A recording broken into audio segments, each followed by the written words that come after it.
말씀을 통해서 깨달아지고 누려지고 응답 속에서 하나님께 영광 돌리는 삶이 되어질 수 있도록 오늘 시간에 말씀으로 주의 능력으로 역사하여 주옵소서.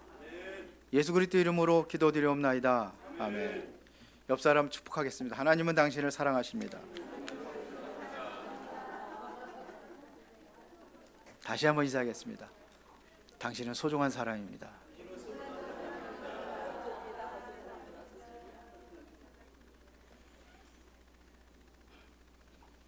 여러분들 고민하는 거 있습니까? 남한테 이야기할 수 없는 숨겨진 그러한 문제가 있습니까? 그게 무슨 문제가 되었던지 간에 하나님 앞에서 해결받는 응답의 시간이 되기를 바랍니다. 사람마다 누구나 고민이 있고 또 고난이 있고 원치 않는 그러한 문제 속에서 살아가는 사람들이 많이 있습니다. 특별히 엘리트들 계층에 있는 사람들이 더 많이 있다고 저는 생각을 합니다. 많이 가지고 있고 많이 소유했는데 그래요 지금요. 그래서 정말 힘들고 어려운 사람들이 자살하는 것이 아니라 조금 그래도 좀 부유하고 엘리트층에 있는 사람들이 자살률이 많습니다. 행복지수를 따진다고 한다면은 선진국들이 행복하다고 해야 되는데 그게 아니고 좀 살기 힘들고 어려운 나라들이 행복지수가 더 많다고 이것은 증명되고 있습니다. 이번에 필리핀을 갔다 왔는데 필리핀은 참 힘들고 어렵게 살아요. 물론 잘 사는 사람들 잘 삽니다. 돈 쓰는 거 보면은요 엄청 잘 쓰는 사람도 있어요. SM 백화점 거기 같은 데 가면은 사람들이 아주 필리핀 사람들이 생각하지 못하는 음식들을 먹어요. 제가 지금 RUTC를 갔다 왔는데 우리 수원 노예 소속에 되어 있는 그 홍명식 선교사님 RUTC. 근데 거기 RUTC 건축을 하고 있는데 풀을 깎는데 경쟁이 못 깎더라고. 제가 나수를 하는 것이 훨씬 빠를 것 같아요. 기기로 하고 있는데. 그래서 물어봤습니다. 저 사람 하루 일당이 얼마냐? 300페소라고 그러더라고요. 300페소면 얼마냐? 100페소가 2,500원이에요. 그러면 300페소는 얼마예요? 10,000원도 안 돼. 7,500원밖에 안 돼요. 그것 받고 일하는 거예요. 그렇게 살아갑니다. 고대고 그 태양 아래서 건축하고 뭐 이렇게 벽돌 날르고 이러는 사람들도 똑같이 그리 반대. 근데 거기서 좀 최고 가는 오야봉이라고 하죠. 최고 가는 사람, 지도하는 사람, 이 사람은 500페소. 500페소이 얼마 안 되잖아요. 그렇게 살아가는데요. 거기 아이들 얼굴이 굉장히 밝아요. 굉장히 밝아요.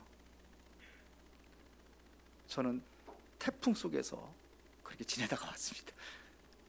스케줄이 월요일 날은 그 감사가 나와 감사원들 만나가지고 그건 했어요. 근데 화요일부터 월요일 밤부터 비가 오기 시작하는데 그렇게 비가 세게 줄기차게 내리는 거 제가 처음 경험했어요. 계속 쏟아지는데 천궁 번개하면서 전기가 다 나갔어요. 우리나라 같으면 금방 복구할 텐데 그렇게 바람은 심하게 불지 않았는데 비가 그렇게 많이 와요.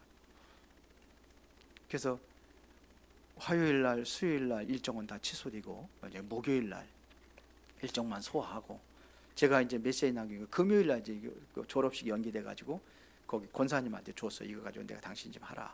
근데 잘했는지 안 했는지 모르겠는데 했다고는 얘기를 하더라고요. 그렇게 어렵고 힘들어요. 근데 그들이 얼굴이 우리나라보다 밝아요. 사람들보다. 저보다 얼굴이 훨씬 더 밝아요. 행복지수가 더 높다는 얘기죠. 왜 그렇습니까? 그들은 그게 고난 다들 그렇게 살아가니까 그게 나를 힘들다고 생각하지 않고 그렇게 살아가는 겁니다. 돈이 인간을 행복하게 하는 게 아니고 명예와 출세가 인간을 행복하게 하는 게 아닙니다. 숨겨진 고난 하나님께 드러내고 진정으로 치유받으시기를 바랍니다. 왜 그러냐? 내 스스로는 이 고난을 이길 수가 없어요. 해결할 수가 없단 말입니다. 그렇게 사람마다 쉴 곳을 찾아서 헤매고 있단 말이에요. 이것을 방황이라고 하는 거죠. 그렇게 살아가는 겁니다. 어떤 사람들은 마약을 하는 사람도 있고 도박을 하는 사람도 있고, 어떤 사람은 자기 나름대로의 어떠한 그 쾌락을 즐기기 위해서 그렇게 살아갑니다.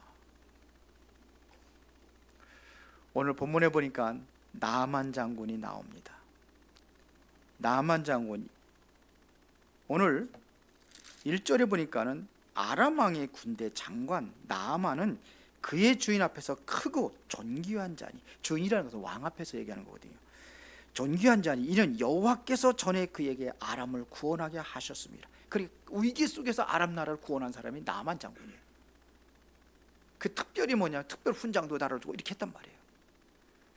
그가 입은 그 장군복에는 높은 계급장도 달려 있고 왕의 칭송받는 어떤 훈장도 달려 있고 화려한 겁니다. 그렇죠? 큰 용사라. 근데 그 사람이 뭐예요? 나병 환자였더라. 나병이 바로 옛날 말로 문둥병이라고 했죠. 그 병이 들어있는 겁니다. 용맹과 지략이 뛰어나고 권세와 재물을, 많은 재물을 소유했다 할지라도 그렇게 성공했는데 그의 계급장에 달려있는 그 옷 속에는 지금 썩어 문드러지고 있는 상태로 고난을 당하고 있는 겁니다. 가리워져 있어요. 그래서 엘리트들에게는 더욱더 가리워져 있어요.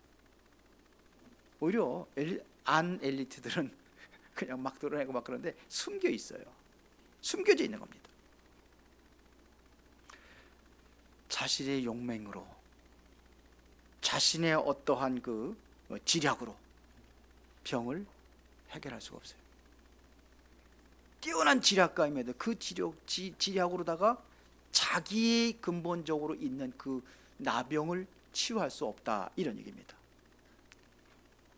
많은 권력을 얻었습니다. 그리고 많은 부요, 나만 장군 고침받기 위해서 5절에 보니까 여기 보세요. 은 10달란트, 금 6,000개와 의복 10, 어마어마한 재력가입니다. 그런데요, 그것 가지고 해결하지 못하는 거예요. 이게 문제입니다. 우리가 이제 언젠가 이렇게 살다가 죽는 거예요. 죽음 앞에서는요, 인생의 성공도 아무 의미가 없습니다. 그래서 그 사도행전 27장에 보면 풍랑 만났을 때 어떻게 합니까? 자기 생명줄과 같은 먹는 것도 다 버리잖아요. 풍랑을 만나게 돼. 다 버리는 거예요. 지구도 다 버립니다. 그게 인간이에요. 해결할 수 없는 거예요. 이 사람이 성공한 것처럼 보이지만은 진짜 갈급한 사람입니다. 얼마나 갈급하냐? 지금 전쟁에서 여자아이를 포로로 잡아온 거예요. 그래서 나만 장군의 그 부인의 시중을 드는 여자로, 이렇게 해서 시중 드는 아이로. 근데 그 아이가 얘기를 하는 겁니다. 우리나라 사마리아 성에 가면은 엘리사라는 사람이 있는데 그 사람을 만나면 당신은 병을 고칠 수 있다, 이렇게 얘기를 한 거예요. 근데 하찮은 여종의 말을 나아만이 들은 거예요. 쉽게 말하면 여종의 설교 속에 이 나아만이 마음이 움직여진 겁니다. 그걸 경청했단 말입니다. 노예의 주제인데 그의 권면에 그가 복종한 겁니다. 그래서 5절에 이제 많은 선물을 준비하고 지금 어디로 갑니까? 이제 이스라엘 나라로 가는 겁니다. 가는 거예요. 그 왕한테 얘기를 해야 될 거 아니에요. 그래서 자기 나라 아람 왕에게 이제 얘기를 하니까는 그걸 편지를 써준 겁니다. 편지를 써가지고 우리 그 왕한테 보낸 거죠. 친서로 보낸 거예요. 그래가지고 왕 앞에 가는 거예요. 근데 왕이 고칠 수 있어요? 못 고치죠. 이게 우리 인생의 착각입니다. 뭔가 해결할 수 있다고 생각을 하는 거예요. 누가 해결할 수 있어요? 나만의 착각입니다. 그래서 왕을 찾아가는 겁니다. 아람 왕도 마찬가지요. 나만은 왕을 찾아가는 거예요. 물론 그렇게 그럴 수도 있겠죠. 왕한테 이 얘기하는 겁니다. 지금 자신의 생각을 앞서가 가지고 그래서 지금 그렇게 찾아가는 거예요. 쭉 밑에 보면 이제 엘리사 집에 찾아가죠. 엘리사의 집에 갔는데 엘리사도 마찬가지예요. 엘리사가 뭐냐? 나와보지도 않는 거예요. 자기 생각에는 그랬거든요. 자기 생각은 어땠다 그랬습니까? 11절에 보니까 나아만이 노하여 물러가며 이르되 내 생각에는 그가 내게로 와서 서서 그의 하나님 여호와의 이름을 부르고 그의 손을 그 부위에 위에 흔들어서 나병을 고칠 줄 알았는데, 쉽게 말하면 우리나라 말로 콧배기도 안 내밀 거예요. 문 닫아놓고 지금 밖에서 지금 문 두드리니까는 그 저기 뭐 종 하나 보내가지고 가서 요단강물에 가서 7번 씻으라고 해라, 그러고서 돌려보내는 거예요. 그러니까 이 나만이 자기 자존심 팍 상해버린 거예요. 분노하는 겁니다. 우리나라는 이거보다 더 깨끗한 강도 있고 더 큰 강도 있는데 내가 왜 거기 가서 씻느냐 이거죠. 자기 생각이에요. 이게 착각입니다. 우리는 이렇게 착각 속에 살아요. 큰 문제와 위기를 만나면은 자기의 생각이 앞서가지고 하는 거예요. 그래서 우리 하나님 말씀에 집중하는 게 이게 굉장히 중요한 겁니다. 오늘 여러분들 말씀을 듣는 게 굉장히 중요한 시간입니다. 우리는 그렇게 살아요. 왕도 그랬죠. 보세요. 이스라엘 왕도 마찬가지입니다. 착각하잖아요. 지금 6절부터 다시 보겠습니다. 이스라엘 왕이 그 글을 전하니 일러스되 내가 내 신하 나만을 당신에게 보내오니 이 글이 당신에게 이르거든 당신은 그의 나병을 고쳐주소 하였더라. 그지? 아람 왕이 편지 쓴 거예요. 이스라엘 나라 왕한테. 그렇게 이스라엘 왕이 어떻게 합니까? 7절에 이스라엘 왕이 그 글을 읽고 자기 옷을 찢으며 이르되 내가 사람을 죽이고 살리는 하나님이냐? 그가 어찌하여 사람을 내게로 보내 그의 나병을 고치라 하느냐? 너희는 깊이 생각해보라 이거예요. 저 왕이 틈을 타서 나와 더불어 시비하려 함인 줄 알라 그랬어요. 시비하려고 내가 절대로 인간이 해결할 수 없는 거를, 이거는 뭔지 시비를 걸려고 이게 한 게 아니냐 이거죠. 우리나라를 침범해가지고 완전히 전쟁을 일으켜가지고 결국 우리나라를 빼앗으려고 하는 그런 게 아니냐 이거죠. 거기 그런 의도가 스며 있지 않냐 이런 얘기예요. 왕도 착각입니다. 이스라엘 왕도 착각하고 있는 거예요. 하나님을 믿는 왕이거든요. 하나님을 섬기는 왕인데, 그리고 우리는 당하면은 하나님 믿는데도 그렇게 착각 속에 살아가는 겁니다. 여러분들이 그런 착각 속에 있지 않습니까? 내 아들 학교 공부시키려고 열심히 다 해가지고 주일날은 실패하고 성공하고 상관없이 그렇게 뛰어다니다가 그러잖아요. 그게 우선이잖아요. 우리 그렇지 않습니까? 생각이 내 생각이에요. 그래가지고 성공하면 뭐합니까? 나만 장군처럼 이렇게 되면 뭐합니까? 그 착각이에요. 어떤 분이 지난주에 저한테 카톡을 보내줬어요. 글, 아주 그냥 좋은 글 해가지고 딱 보내줬어요. 그 내용이 뭐냐면요, 어느 심리학자의 말을 보내준 거예요. 그 사람의 말이 뭐냐면 살아가는 인생, 사라지는 인생, 이렇게 얘기를 했더라고요. 살아가는 인생은 뭐냐? 내 인생은 나의 것이기 때문에 내가 책임져야 된다는 거예요. 그게 살아가는 인생이에요. 그래서 자신의 의지가 개입되어서 그래 행복하고 즐겁게 살 것인가에 대한 끊임없는 고뇌와 성찰이며 노력이 있어야 한다 그랬어요. 살아가는 인생, 살아간다는 것은 의지의 실천이다. 결국은 목표에 대한 노력으로 이루어지는 산물로 행복을 찾는 것이다 이렇게 됐어요. 이게 살아가는 인생. 사라지는 인생은 뭐냐? 그 사람이 쓴 겁니다. 시간이 지나면 자연스럽게 성장하는 것, 내버려서 자연스럽게 성장하는 것. 그러면서 일종의 생명을 유지하며 사는 것에 불과하다 이렇게 돼요. 여러분 어떻게 생각하십니까?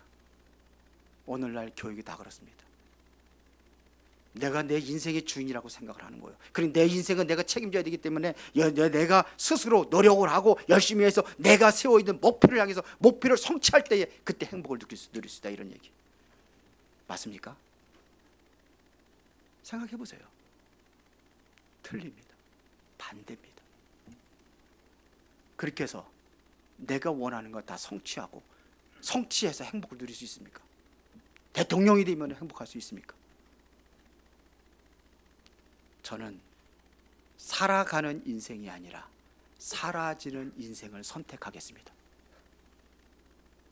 사라지는 인생, 그게 뭡니까?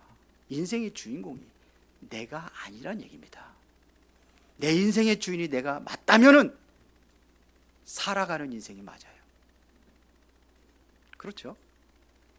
그러나 사라질 인생은 누구를 위해 살고 있다면 그것이 바로 살아가는 인생입니다. 내가 나를 위해 살아가는 게 아니에요. 하나님의 사람은 하나님이 내 인생을 책임지고 이끌어가는 겁니다. 그렇게 가는 겁니다. 사라지는 인생, 저는 반대로 얘기해요. 내 인생은 내가 주인이 아닙니다. 그래서 주님이 그리스도로 주인으로 우리에게 찾아오신 겁니다. 그리고 우리를 초청하십니다. 수고하고 무거운 짐진 자들아 다 내게로 오라. 내가 너를 쉬게 하리라. 내가 너의 인생을 책임지고 내가 너의 인생을 끌고 가겠다는 겁니다.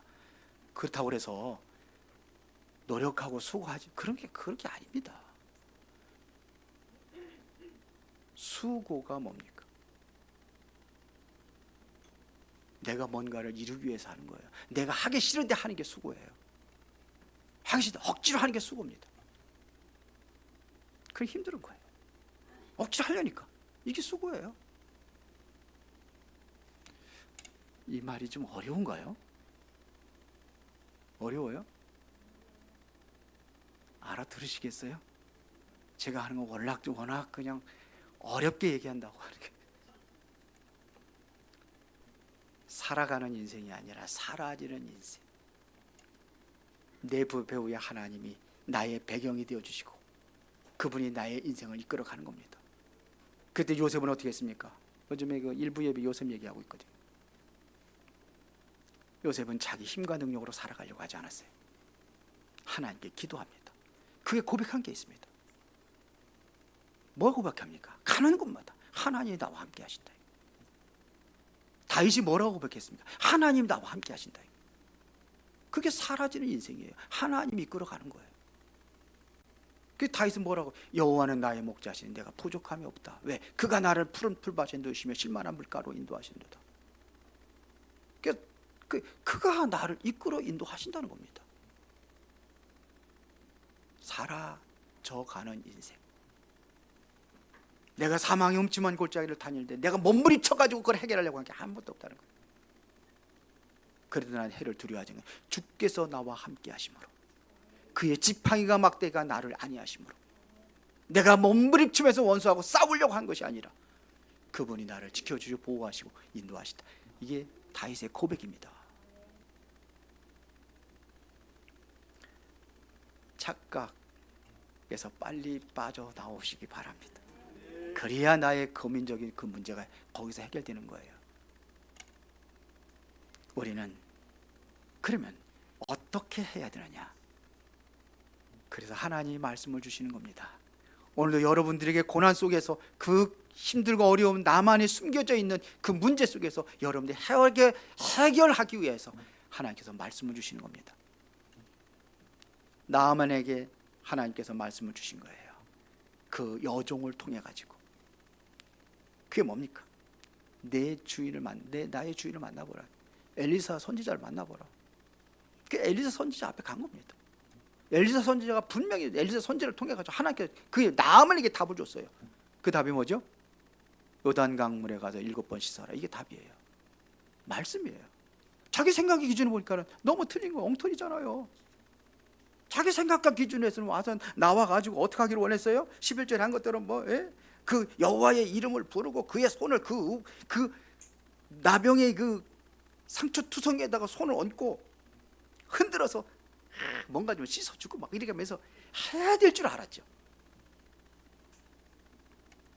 그게 우리들의 생각이에요.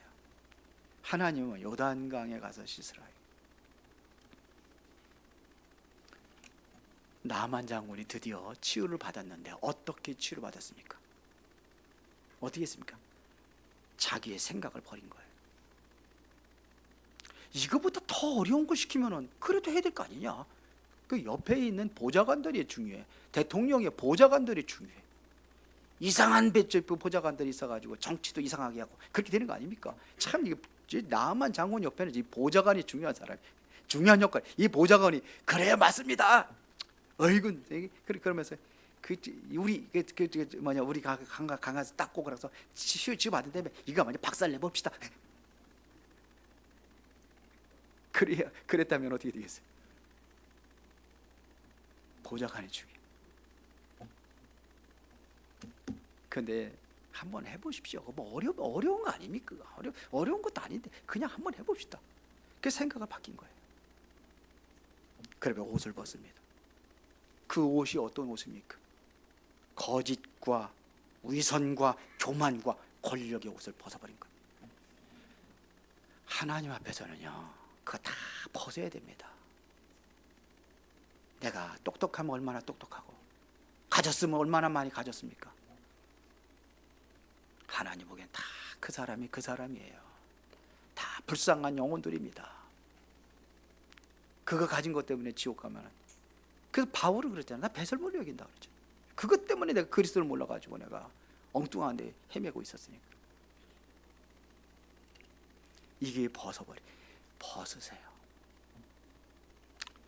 오늘 필리핀에 같이 간 사람들 중에서 보니까요, 참 같이 간 사람 중에서 좀 자기 생각과 자기 기준 가지고 자꾸 얘기를 하는데,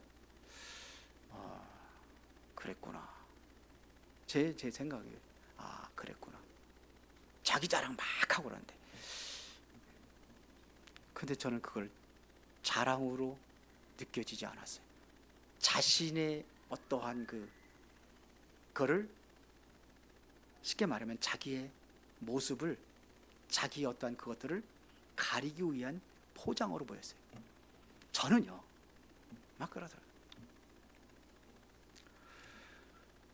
그렇습니다. 우리 인간은 자기를 포장하기 위해서 말을 막 세워서 막 자랑하고 뭐 그런데 그게 포장이에요. 자기의 어떠한 그 약점이 드러나지 않기 위해서, 그걸 감추기 위해서 오히려 포장하는 것처럼 보였습니다.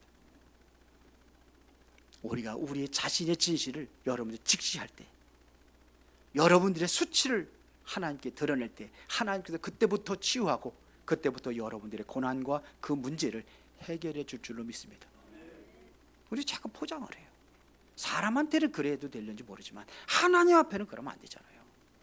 하나님이 다 알고 계신데요. 그래서 여러분들은 하나님의 말씀이 맞다고 하면은, 세 번째, 실천하는 겁니다. 다시 말하면 순종하는 겁니다.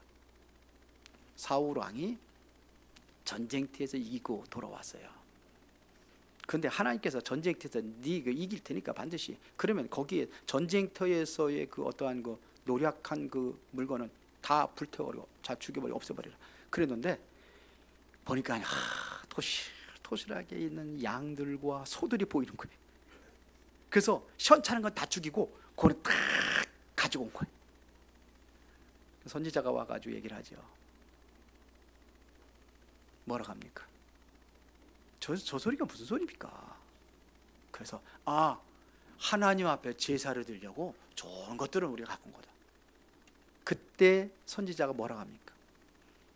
당신은 하나님의 말씀에 순종하지 않았습니다. 하라는 대로 해야 되는데. 그러면서 뭐라 했습니까?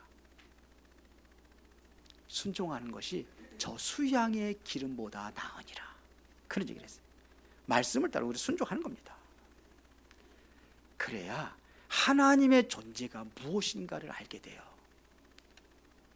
드디어 나만 장군이 하나님의 존재가 무엇인가를 알게, 7번 그대로 물에 들어갔다 나왔다 했을 적에 모든 병이 치유받은 거예요. 그게 체험된 겁니다. 하나님의 존재를 체험했단 말입니다. 하나님의 능력을 체험한 겁니다. 하나님은 절대 불가능한 것을 가능케 하시는 하나님이라는 이 사실을 발견하게 되는 겁니다. 그렇죠? 그래서 뭐라고 합니까? 하나님을 섬길 걸 얘기하잖아요. 15절에 보니까 나만이 모든 군대와 함께 하나님의 사람에게 돌아와서 그의 앞에 서서 이르되 내가 이제 이스라엘 외에는 온 천하에 신이 없는 줄을 아나이다. 정하건대 당신의 종에게 예물을 받으소서, 그러잖아요. 그러니까 안 받겠다는 얘기입니다. 그때 나아만이 17절입니다. 나아만이 이르되 그러면 청하건대 노새 2마리의 실을 흙을 당신의 종에게 주소서. 이제부터는 종이 번제물과 다른 희생제사를 여호와 외에 다른 신에게는 드리지 아니하고 다만 여호와께 드리려 하나이다. 하나님을 섬기겠다는 거예요. 내가 나라에 가서도 정말 이스라엘의 하나님, 그 하나님이 나의 하나님으로 내가 섬기겠다는 겁니다. 이게 바뀌어진 거예요. 하나님은 지금도 살아계시고 여러분들의 모든 문제 해결하게 될 줄로 믿습니다. 지금 있는 그 문제가 하나님께서는 발판이 되게 할 줄 믿습니다. 하나님을 사랑하는 자, 곧 그 뜻대로 부르심을 입은 자들에겐 모든 것이 지금 있는 문제가 뭐냐 발판돼서 하나님의 선을 이루신다고 성경은 말씀하고 있습니다. 그래서 제가 이 문제 있는 사람들 틀림없이 얘기하거든요. 그게 하나님의 축복이야. 하나님의 메시지다.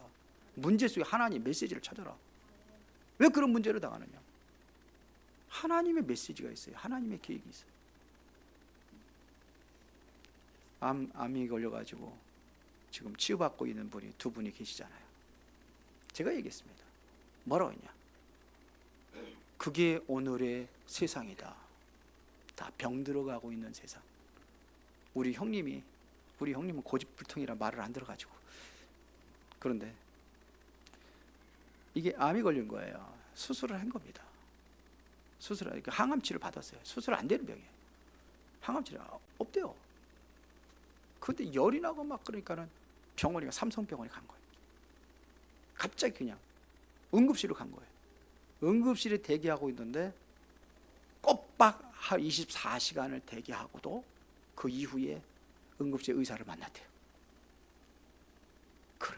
그걸 보는 거예요.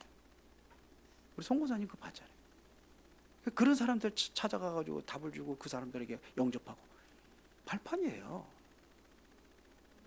그게 내가 하나님 믿는데 왜 이런 문제가 오느냐? 그게 아니라니까요. 하나님의 계획이 있어요. 무슨 메시지를 들려주느냐 이거. 그거 가지고 하라는 겁니다. 증인으로 서라는 겁니다. 그거예요. 문제 있어요, 없어요? 문제 있어요, 없어요? 있어요? 없는 게 정상이죠. 있는 거 문제 아닙니다. 문제를 문제로 생각하는 게 그게 문제예요. 문제는 발판이에요. 노예로 가는 거 요셉이 발판이에요. 감옥에 들어간 거 발판이 됐어요. 결국은 그런 과정들을 통해 가지고 애굽의 총리를 세워서 하나님의 일을 이루는 겁니다. 결론입니다. 그리스도가 여러분의 인생의 근본적인 문제를 해결하셨습니다. 근원적인 문제를 해결했습니다. 그리스도가 하나님 만나는 길을 열어주셨습니다. 어떻게 해요? 우리의 죄 문제 다 끝내버리고 사주팔적 운명 사단에서 우리를 완전히 해방하여 주셨어요. 이게 그리스도입니다. 내가 노력을 해서 되는 것이 아니라 하나님께서 그 일을 이루어 가시는 줄로 믿습니다. 사도행전 4장 12절에 베드로가 안진뱅이를 고치고 종교재판이 이루어진 거예요. 누구 이름으로 안진뱅이 고쳤냐 이거죠. 그때 베드로가 얘기합니다. 그 당시에는 예수 얘기 말하면 금종령이 내려지고 감옥에 들어가고 사형하고 그랬어요. 누구 이름 했느냐? 다른 이로서는 구원을 얻을 수 없나니 천하 사람 중에 구원을 얻을 만한 다른 이름을 주시지 없다. 베드로가 고백한 겁니다. 그리스도 가십니다. 여러분들이 하나님의 말씀을 의지해서 기도하시기 바랍니다. 베드로가 그러잖아요. 그물을 던지는데 고기 한 마리도 못 잡았어요. 아침에 예수님을 만난 겁니다. 예수님의 말씀을 들은 겁니다. 그 예수님께서 또 말씀하십니다. 그물을 저 깊은 곳에 던져라. 그때에 그물이 찢어질 정도의 엄청난 고기를 잡죠. 그때 베드로가 한 고백입니다. 내가 밤이 맞도록 수고를 했지만 한 마리도 잡지 못했지만 하나님의 말씀에 의지해 내가 그물을 내리리다. 그때 이루어진 거예요. 집중하고 계시죠? 새벽 예배 말씀 잘 듣고 계십니까? 기도하시면서 교회를 나오면 좋지만 부득이 사정이 못 나오는 거 어떡합니까? 말씀 붙잡고 집중하시면서 하나님의 최고 응답 누리기를 예수의 이름으로 축원합니다. 전능하시고 살아계신 아버지 하나님께 감사를 드립니다. 우리에게 고난의 문제들 주님 앞에 내려놓고 우리가 말씀을 통해서 답을 찾고 하나님의 말씀을 적용하면서 그곳에서 실제적인 하나님의 축복의 응답을 누릴 수 있도록 인도하여 주옵소서. 예수 그리스도 이름으로 기도드리옵나이다. 아멘. 420